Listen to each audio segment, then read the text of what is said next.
Sakal Gunarnavasha Vande Guru Sri Charanaravindan.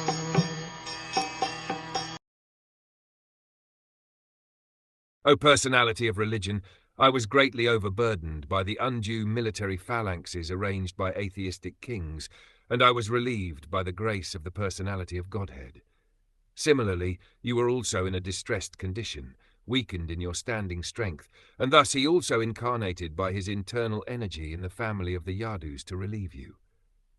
The Asurs want to enjoy a life of sense gratification, even at the cost of others' happiness.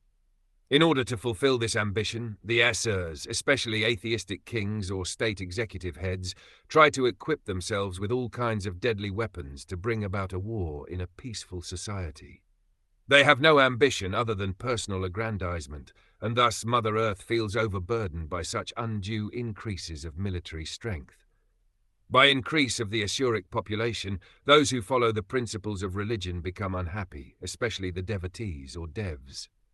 In such a situation, the personality of Godhead incarnates to vanish the unwanted Asurs and to re-establish the true principles of religion. This was the mission of Lord Sri Krishna, and he fulfilled it.